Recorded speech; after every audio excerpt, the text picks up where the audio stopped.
여러분, 대강절은 예수님의 오심을 기다리는 절기입니다. BC 430년경 구약시대의 마지막 선지자 말라기 이후에 구약은 끝이 나고 약 400여 년 동안 이스라엘 사람들은 선지자들의 말을 듣지를 못합니다. 이때를 신구약 중간기라고 합니다. 그리고 이 오랜 침묵의 시간을 깨고 처음 등장한 사건이 예수님의 탄생입니다. 예수님이 이 땅에 태어나심으로 하나님께서 인간의 역사 속으로 들어와 주신 것이죠. 오늘 말씀은 그 시작으로 천사가 마리아에게 네가 이제 예수님을 낳게 될 것이다 라고 말하는 이야기를 다루고 있습니다. 다른 말로는 수태고지라고 합니다. 마태복음과 누가복음이 수태고지에 대해서 조금 다르게 표현을 하고 있는데요. 마태복음에는 천사가 요셉의 꿈에 나타나서 마리아 데려오기를 두려워하지 말라라고 하는 내용이 담겨 있는 반면에 오늘 본문이 있는 누가복음에는 천사가 직접 마리아에게 찾아와서 네가 임신을 하게 될 것이다 라는 소식을 알리는 것으로 시작이 됩니다. 먼저 26절과 27절 말씀을 보면 이렇게 시작을 합니다. 여섯째 달에 천사 가브리엘이 하나님의 보내심을 받아 갈릴리 나사렛이란 동네에 가서 다윗의 자손 요셉이라 하는 사람과 약혼한 처녀에게 이르니 그 처녀의 이름은 마리아라. 여러분, 우리가 오늘 말씀에서 제일 먼저 주목해야 하는 사실이 여기에 있습니다. 지금 가브리엘 천사가 가는 동네가 어디죠? 그새 잊어버리셨습니까? 방금 전에 읽었는데 갈릴리 나사렛이라는 동네에 갑니다. 여러분, 그러면 갈릴리 나사렛이란 동네는 어떤 동네일까요? 그 동네는 왕궁이 있는 곳도 아니고 성전이 있는 곳도 아니고 구약 성경을 보시면 한 번도 언급조차 되지 않는 그냥 작은 동네입니다. 작은 시골 마을이죠. 한마디로 말을 하면 특별할 거 하나도 없는 그냥 촌 동네다라고 생각하시면 될 것 같습니다. 그래서 여러분, 요한복음 1장을 보시면 빌립이 나다나엘에게 그런 말을 하잖아요. 내가 메시아를 만났다라는 말을 하니까 나다나엘이 무슨 말을 합니까? 나사렛에서 무슨 선한 것이 나겠느냐라는 말을 하잖아요. 그 이유가 바로 그 당시 사람들은 나사렛이라는 동네 자체가 딱히 기대할 것이 없는 그냥 평범한 촌 동네의 마을이었기 때문에 그랬던 겁니다. 거기 살고 있는 마리아라는 사람은 어떤 사람일까요? 그녀는 뭔가 자랑할 만한 것이 있는 그런 특별한 여인이 아니었습니다. 남편이 될 사람이 왕이나 귀족인 것도 아니고 남편이 제사장도 아니죠. 그냥 남편은 목수였습니다. 평범한 목수였어요.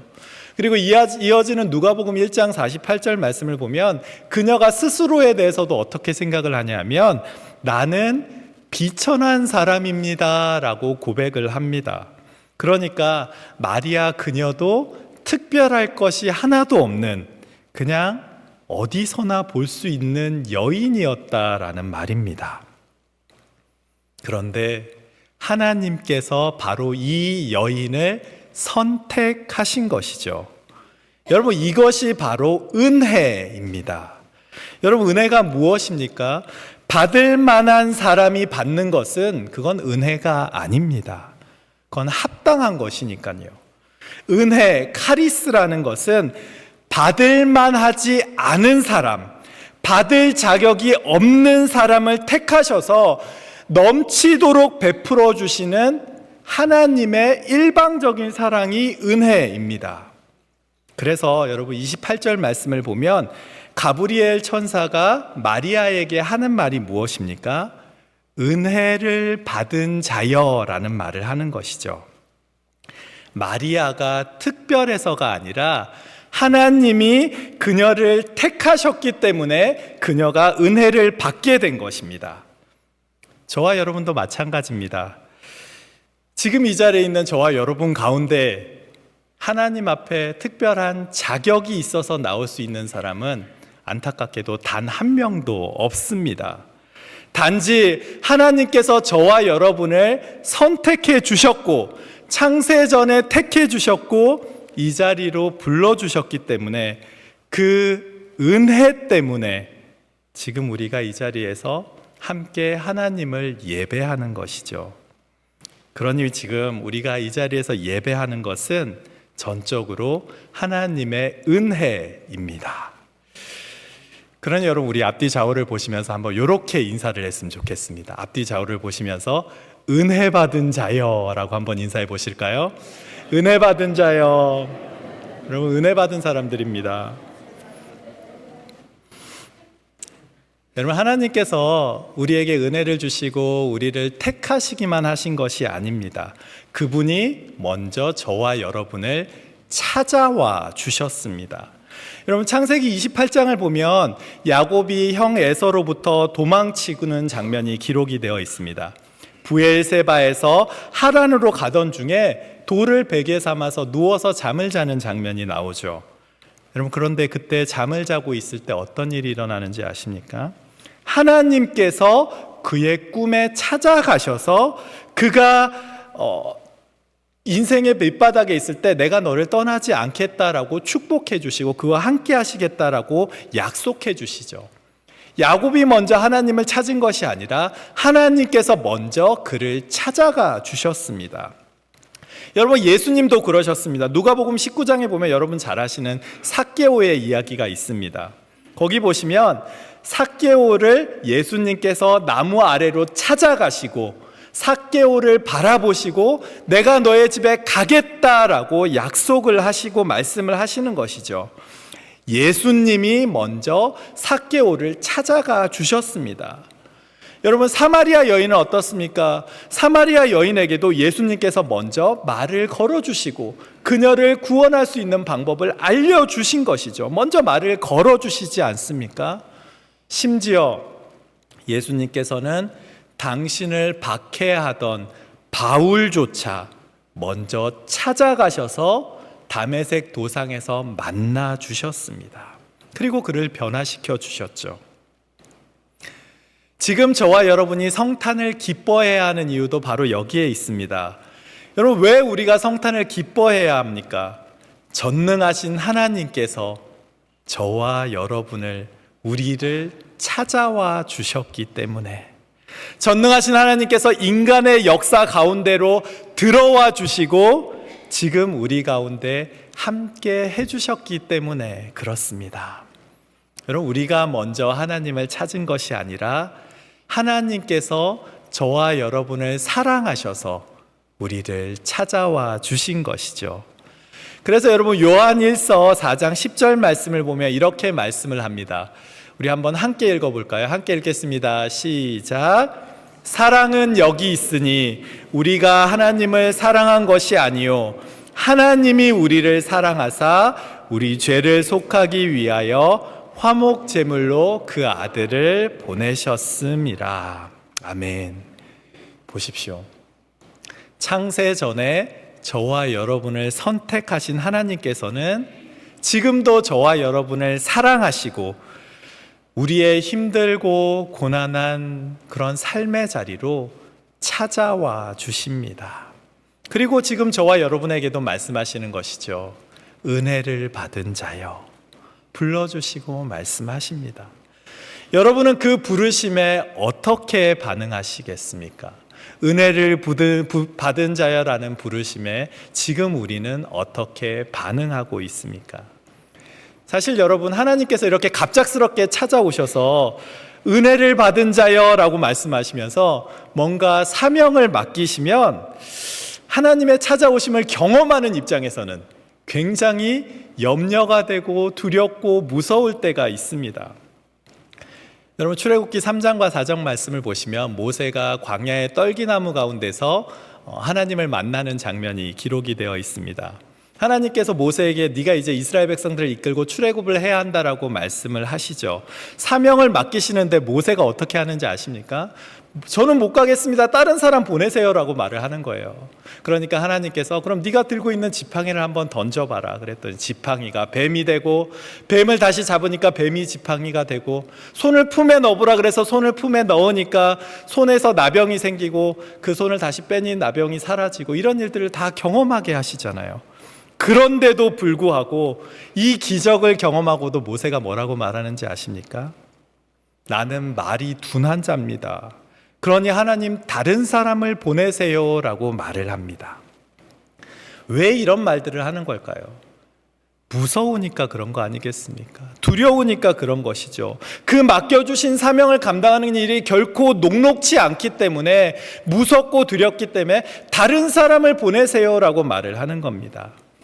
여러분, 기드온과 300용사를 할 때 그 기드온 얘기 아시죠? 사사기 6장을 보시면 하나님께서 기드온에게 야, 이제 네가 이스라엘을 미디안의 손에서 구원해라 라고 말씀을 하십니다. 그러자 기드온이 뭐라고 말하는지 아십니까? 보소서, 우리 집은 므낫세 중에 극히 약하고 나는 우리 집 중에서도 가장 작은 자입니다 라고 말을 하는 겁니다. 이 말 하는 이유가 무엇입니까? 딴 사람 보내세요 라고 말을 하는 것이죠. 예레미야를 하나님께서 이스라엘 백성들에게 보낼 때 예레미야의 반응도 다르지 않습니다.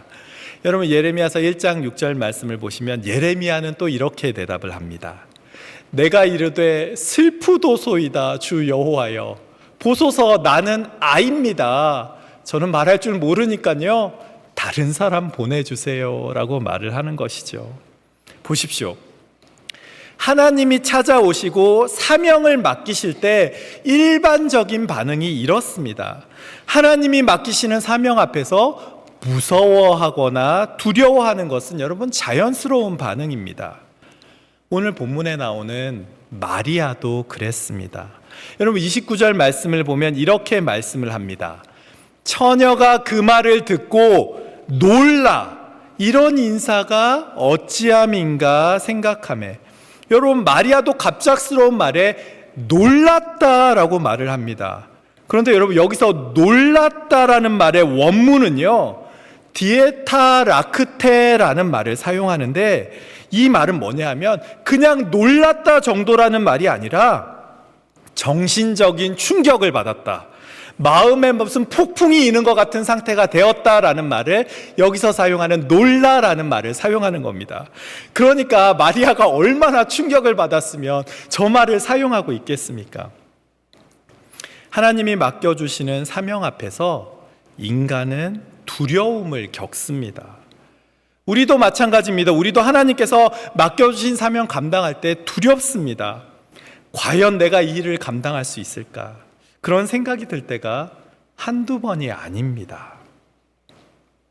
그런데 여러분, 하나님께서는 그냥 사명만 맡기시는 것이 아닙니다. 사명을 맡기시면서 덧붙여서 한 가지 하시는 말씀이 있습니다. 여러분, 그 말씀이 무엇입니까? 두려워하지 말라, 무서워하지 말라라는 말을 항상 사명과 함께 덧붙여서 말씀해 주십니다. 여러분, 우리가 계속해서 말씀을 통해 살펴보신 여호수아서를 한번 생각해 보십시오. 여호수아가 이스라엘 백성들을 이끌고 가나안을 들어가야 하는데 이제 두렵지 않겠습니까? 그때 하나님께서 몇 번이나 반복해서 하신 말씀이 무엇입니까? 내가 너에게 명령한 것이 아니냐, 그러니 두려워하지 말며 놀라지 말라 말씀하시지 않습니까? 두려워 떠는 모세에게도, 염려하는 기드온에게도, 나는 말할 줄 모릅니다라고 말하는 예레미야에게도 하나님께서는 한결같이 두려워하지 말라, 무서워하지 말라라고 말씀하셨습니다. 여러분, 오늘 본문 말씀에서 마리아에게 하는 말씀도 다르지 않습니다. 여러분, 30절 말씀을 보십시오. 30절 말씀 우리 한번 함께 읽어볼까요? 혹시 준비됐나요? 네, 함께 읽어보겠습니다. 시작. 천사가 이르되 마리아여 무서워하지 말라, 네가 하나님께 은혜를 입었느니라. 아멘. 여러분 보십시오. 뭐라고 말을 합니까? 무서워하지 말라라고 말씀을 합니다. 근데 여러분 심지어 요 앞에 보시면 28절 말씀에는 뭐라고 말을 하냐면요, 은혜를 받은 자여 평안할지어다 라고 말을 합니다. 그러니까 무서워하지 말라 정도가 아니고 평안하라라고 말씀을 하는 거예요. 그런데 여기서 사용하는 평안할지어다 라는 말에는 어떤 뜻이 있냐 하면 기뻐할지어다 라는 뜻이 있습니다. 그러니까 지금 하나님께서 가브리엘 천사를 통해서 마리아에게 하는 말은 뭐냐 하면, 마리아야, 너 지금 무서워하지 말고 기뻐해라 라고 말씀을 하고 계시는 거예요. 그런데 여러분이 마리아다라고 한번 생각을 해보십시오. 지금 마리아가 어떤 상황인지 아십니까? 이게 정말 기쁜 소식이 맞을까요? 마리아는 당시에 요셉과 약혼한 상태였습니다. 그 당시 여자들은 아기를 낳을 수 있는 나이 12살에서 14살 정도가 되면 약혼을 했습니다. 그리고 약혼을 하고 나서 한 1년 정도가 지나면 결혼을 했죠. 그런데 지금 이 말대로 자기의 삶에 이루어진다면 약혼은 했지만 결혼을 하기 전에 아이를 낳게 되는 상황이 되는 겁니다. 여러분, 그러면 어떻게 되겠습니까? 여러분, 신명기서 22장 23절과 24절 말씀을 보시면 이런 말씀이 기록이 되어 있어요. 처녀인 여자가 남자와 약혼한 후에 어떤 남자가 그를 성읍 중에서 만나 동침하면 너희는 그들을 둘 다 성읍 문으로 끌어내고 그들을 돌로 쳐 죽일 것이니. 여러분, 이런 말씀이 율법에 있거든요. 그러면 당시 율법에 따르면 지금 마리아는 간음한 것으로 여겨져서 돌에 맞아 죽을 수밖에 없는 상황이 된 겁니다. 그뿐이 아닙니다. 혹시 사람들은 모르고 넘어간다 할지라도 이제 요셉이 마리아를 버리게 되면 받아주지 않으면 마리아는 미혼모가 되는 것이고 아이는 아버지가 없는 사생아로 키워져야 되는 것이죠. 그런데 여러분, 이런 상황을 앞에 두고 하나님께서는 가브리엘 천사를 통해서 너 무서워하지 말고 기뻐하라 라고 말씀을 하고 있는 겁니다. 여러분, 어떻게 기뻐하실 수 있겠습니까? 여러분, 그 이유가 이어지는 28절의 하반절 말씀을 보시면 나와 있습니다. 28절 하반절 말씀이 이렇게 말씀을 합니다.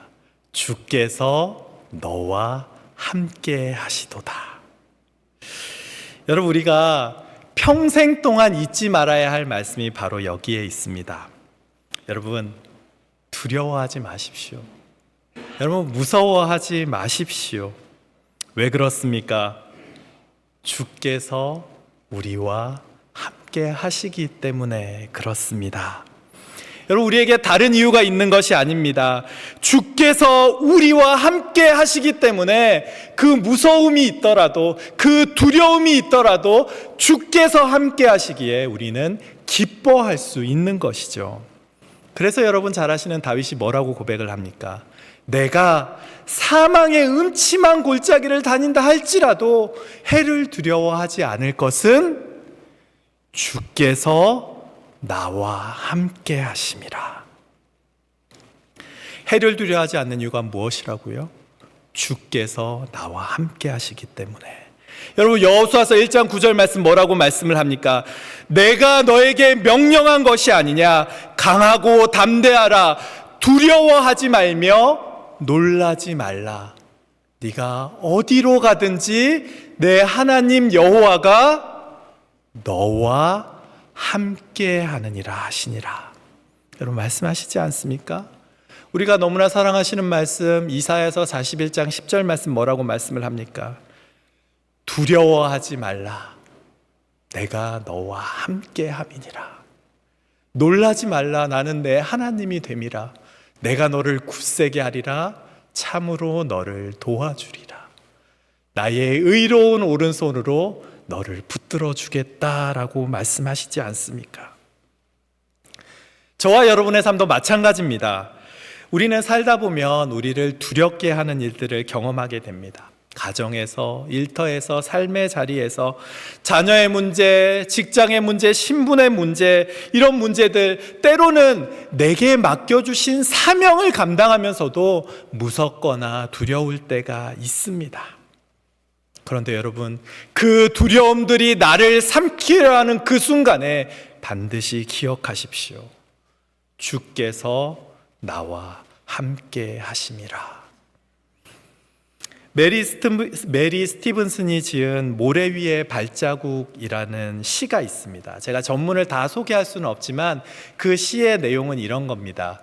어떤 시인이 꿈을 꾸었는데, 메리 스티븐슨이 꿈을 꾸었는데, 그 예수님과 자기가 바닷가에 있는 모래사장을 둘이 이렇게 쭉 걸어가고 있는 거예요. 그런데 뒤를 돌아보니까 발자국이 2개가 쭉 나 있는 거죠. 그 발자국과 함께 자기 인생의 순간순간들이 연상이 되는 겁니다. 그런데 쭉 길을 가다 보니 길 가운데 발자국이 하나만 있는 곳이 보이는 거예요. 뒤를 돌아보니까. 그래서 그 걸음이 있는 곳을 바라보니까 그때는 자기 인생의 가장 힘들고 어려운 때였던 거죠. 그래서 이 시인이 예수님께 묻습니다. 예수님, 제 인생의 제일 어려운 시기에 주님은 어디 계셨어요? 왜 그때는 저 혼자 걸어가고 있나요? 예수님의 발자국은 어디 있습니까? 라고 이 시인이 물어본 거예요. 그랬더니 그 질문에 예수님께서 이렇게 대답을 하시죠. 그 순간에는 내가 너를 안고 걸어갔기 때문에 그 자리에는 발자국이 하나밖에 없는 것이란다. 여러분, 이것이 주님의 동행하심이다라는 생각을 합니다. 그분은 내 인생의 가장 힘들고 어려운 순간에 나를 외면하고 떠나가시는 분이 아니라 우리를 그 사랑스러운 품에 안으시고 우리를 안고 걸어가시는 것이죠. 그러니 여러분, 주님이 주신 길 걸어가는 것을 두려워하지 마십시오. 지금도 주님께서는 저와 여러분에게 동일하게 말씀하고 계십니다. 내가 너희와 항상 함께 있겠다라고 말씀하시는 것이죠. 이어지는 34절 말씀을 보면 마리아는 이렇게 말을 합니다. 나는 남자를 알지 못하니 어찌 이 일이 있으리까? 하나님, 이런 일은 내게 있을 수 없어요. 내가 생각하기 그런 일은 일어날 수 없는 일이에요 라고 말하는 거죠. 여러분, 지극히 당연한 질문입니다. 인간으로는 불가능한 일이잖아요. 그래서 우리 앞에 놓여 있는 불가능한 일들을 보면 우리도 똑같이 질문할 수 있는 거죠. 이 일이 어찌 제 삶에 일어날 수 있겠습니까? 라고요. 그런데 여러분, 너무나 잘 아시는 아브라함과 이삭의 이야기를 한번 생각해 보십시오. 창세기 18장을 보시면 아브라함과 사라에게 아들이 있을 것이다 라고 말씀을 하죠. 그때 여러분, 아브라함과 사라가 어떤 상태였는지 아십니까? 11절 말씀을 보면 아브라함과 사라는 나이가 많아서 늙었고 사라에게는 여성의 생리가 끊어졌는지라 사라가 속으로 웃고 이르되 라고 말을 하고 있습니다. 여러분, 똑같은 반응이잖아요. 99살 먹은 아브라함과 89살 먹은 사라 사이에서 어떻게 아이가 태어날 수 있겠습니까? 어찌 이 일이 내 이 삶에 일어날 수 있겠습니까? 라고 생각하니 사라가 웃을 수밖에 없는 것이죠. 오늘 본문에도 이런 얘기가 나옵니다. 엘리사벳의 이야기가 나오죠. 누가복음 1장 7절 말씀을 보시면 이렇게 말씀을 합니다.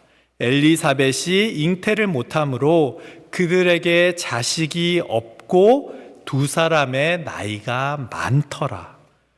여러분, 여기서 나이가 많더라라는 표현은 이미 출산 가능한 연령을 훨씬 더 넘긴 노년의 삶을 살고 있다라는 의미가 있는 겁니다. 그런데 그런 엘리사벳에게 아이가 생길 것이다 라는 말을 하니까 남편인 사가랴가 믿지 못하는 게 당연한 거예요. 그래서 엘리사벳의 남편인 사가랴가 의심을 합니다. 그러자 어떤 일이 생기는지 아십니까? 누가복음 1장 20절 말씀을 보면 이렇게 말씀을 합니다. 보라, 이 일이 되는 날까지 네가 말 못하는 자가 되어 능히 말을 못하리니 이는 네가 내 말을 믿지 아니함이거니와. 그런데 너는 내 말을 믿지 않았는데 때가 이르면 내 말은 이루어지리라 하시더라. 아멘. 여러분, 이 말씀을 잘 보십시오. 사람은 믿지 못합니다. 사가랴는 믿지 못합니다. 그러나 하나님의 말씀은 하나님의 때에 이루어집니다. 여러분, 그 이유가 무엇입니까? 우리 37절 말씀 우리 한번 함께 읽어보겠습니다. 그 이유가 있습니다. 37절 말씀 함께 읽겠습니다. 시작. 대저 하나님의 우리 다시 한번 읽어볼까요? 함께 읽겠습니다. 시작. 대저 하나님의 모든 말씀은 능하지 못하심이 없느니라. 아멘. 여러분, 우리가 기억해야 하는 사실이 바로 여기에 있습니다. 우리가 믿는 하나님은 전능하신 하나님이십니다. 그분의 모든 말씀은 능하지 못하심이 없습니다. 지금 저와 여러분에게는 어떤 기도 제목이 있습니까? 혹시 내 생각으로 내가 처한 상황과 환경 때문에 기도를 포기한 기도의 제목이 있지는 않습니까? 지금 저와 여러분의 입술에는 어떤 말들이 있습니까? 도저히 해결될 길이 보이지 않아서 어찌 이런 일이 있으리까 라고 말하며 살고 계시지는 않습니까? 맞습니다. 우리의 힘으로는 바꿀 수 없습니다. 그러나 전능하신 하나님께는 능하지 못하심이 없습니다. 그래서 여러분 잘 아시는 사도 바울의 고백이 무엇입니까?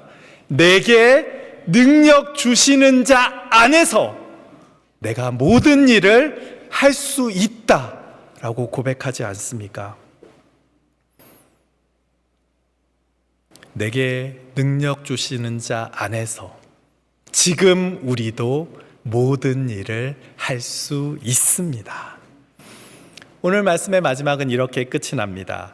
마리아가 이르되 주의 여종이 오니 말씀대로 내게 이루어지이다 하매 천사가 떠나가니라. 여러분, 마리아는요, 이렇게 해주시면 제가 이렇게 하겠습니다 라고 말하지 않습니다. 그녀는 말씀하시는 그대로 내게 이루어지겠습니다 라고 고백을 하는 것이죠. 여러분, 이것이 바로 순종입니다. 순종은 내 생각과 내 계획과 내 꿈조차도 모두 하나님 앞에 내려놓는 것, 이것이 바로 순종입니다.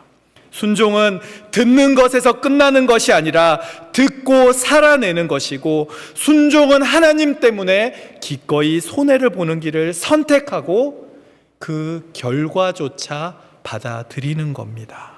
그래서 여러분, 순종을 하다 보면 우리가 명예를 잃을 때도 있고, 순종을 하다 보면 오해를 살 수도 있고 손해를 볼 때도 있습니다. 그러나 그 모든 손해에도 불구하고 하나님의 말씀이기에 순종할 때 하나님은 그 삶에 놀라운 일을 이루십니다. 그런데 우리가 종종 하는 실수는 무엇입니까? 우리는 순종을 말하면서 순종이 아닌 거래를 하려고 할 때가 많이 있습니다. 하나님, 이 기도를 들어주시면, 하나님, 제 앞에 있는 이 문제를 해결해 주시면, 내 자녀가 좋은 대학에 가고 내가 좀 더 출세하면, 그러고 나면 제가 하나님의 일을 감당하겠습니다 라고 말을 하는 것이죠. 여러분, 이건 거래지 순종이 아닙니다. 순종과 거래를 자꾸 섞으려 하지 마십시오. 하나님께서는 우리의 거래의 대상이 아니라 순종의 대상이고, 내 삶에 이루어지는 놀라운 일들은 우리가 하나님께 순종할 때 열매를 맺게 되어 있습니다. 말씀을 마치겠습니다. 여러분, 마리아라는 이름은 히브리어 미리암에서 왔습니다. 그 미리암이라는 이름의 가장 일반적인 의미는 높여진 자, 귀하게 여김받은 자라는 뜻입니다. 그런데 또 다른 마리아라는 이름에 대한 해석이 있습니다. 그 이름이 히브리어 쓴 것, 좌절, 절망에서 유래했다라는 해석도 있습니다. 그래서 여러분 룻기에 보시면 나오미가 남편과 두 아들을 잃고 예루살렘으로 돌아와서 이제 앞으로는 내 이름을 마라라고 부르세요라고 할 때 그 마라가 좌절, 절망 이런 뜻이죠. 바로 이 단어에서 마리아라는 이름이 나왔다라는 해석도 있습니다. 어쩌면 이 두 가지 의미가 모두 마리아의 삶과 연결되어 있지 않나 하는 생각이 듭니다. 마리아의 삶은 괴로움과 고통과 억울함에서 시작이 되었습니다. 그러나 하나님께서는 낮아진 마리아를 통해서 예수 그리스도를 이 땅에 보내주셨습니다. 그리고 결국은 그녀를 높여진 자, 귀하게 여김받는 자로 세워주셨죠. 저와 여러분의 삶도 마찬가지다라는 생각을 합니다. 때로 하나님께서는 그분의 뜻에 순종하는 사람들을 낮추실 때가 있습니다. 그러나 여러분, 거기서 끝이 나지는 않습니다. 당신의 때가 되었을 때 하나님께서는 우리를 사용하셔서 당신의 일을 이루어 가시고 마침내 우리를 높여주시는 줄 믿습니다. 그러니 여러분, 지금 이 순간에도 우리와 함께 하시는 주님 의지하시면서 주님께서 주신 길을 소망을 품고 걸어가십시오. 전능하신 하나님께서 그 모든 길에 동행해 주시고 오늘도 우리의 길을 가장 좋은 길로, 가장 완전한 길로 인도해 주시는 줄 믿습니다. 기도하겠습니다. 사랑과 은혜가 충만하신 하나님 아버지, 창세 전에 저희를 택해 주시고 우리에게 찾아와 주심에 감사를 드립니다. 그 은혜와 사랑을 기억하며 오늘도 우리 앞에 놓여있는 문제와 어려움 앞에서 함께 하시는 주님을 바라보게 도와주시고 주님 말씀하실 때에 그 말씀에 순종함으로 내 삶을 통해 하나님의 뜻을 이뤄가는 모든 성도가 되게 하여 주시옵소서. 살아계신 예수님의 이름으로 기도합니다. 아멘.